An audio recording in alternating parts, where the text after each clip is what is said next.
অনেক দিনের একটা ইচ্ছে পূরণ হলো।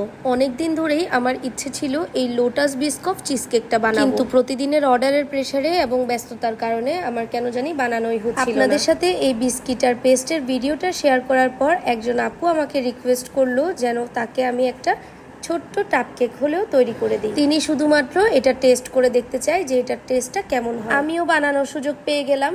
তাই তো এই বিস্কিটগুলোকে এখন গ্রাইন্ডারে দিয়ে গুঁড়ো করে নিয়েছি প্রথমে। এরপর এখানে মেল্টেড বাটার দিয়ে এই বিস্কিটের সাথে বাটারগুলোকে মিক্স করে নিচ্ছি। এখন আমি যে বক্সের মধ্যে বিস্কিটগুলোকে সেট করব সেটার মধ্যে সুন্দর করে স্প্রেড করে ছড়িয়ে দিচ্ছি। যেহেতু আপুর জন্য বানাচ্ছি আর এটা যেহেতু নিউ একটা ডেজার্ট, আমারও তো টেস্ট করে দেখতে হবে, তাই না? তাই আপুর এটার পাশাপাশি আমি কিন্তু আমার জন্য এই বক্সের মধ্যে বিস্কিটটা সেট করে নেওয়ার পর আমি এটাকে ফ্রিজে রেখে দিয়েছি সেট হওয়ার জন্য। আর এখন বিস্কফ পেস্টটা নিয়ে আমি এটাকে ডাবল বয়লারে মেল্ট করে দেখতেই পাচ্ছেন এটা কিন্তু অনেকটা থিক। এটা ডাবল বয়লারে মেল্ট না করলে কাজগুলো কিন্তু স্মুথ হবে না। আমি আগে থেকেই ক্রিম চিজের ব্যাটারটা তৈরি করে রেখেছি। এখানে whip cream, Philadelphia cream cheese, mascarpone cheese সবকিছু মিক্স করে এটাকে বিট করে নিয়েছিলাম আগেই।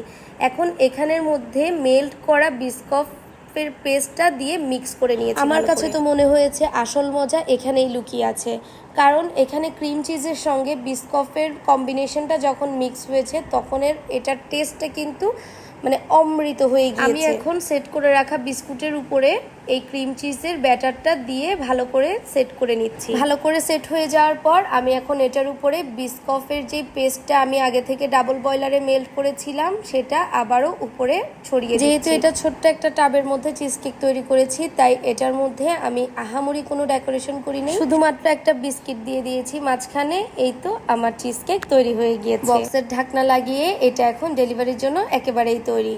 কেকটা আপনাদের কাছে কেমন লেগেছে আমাকে কমেন্টে জানাবেন। ভালো লাগলে লাইক এন্ড শেয়ার করে সাথেই থাকবেন।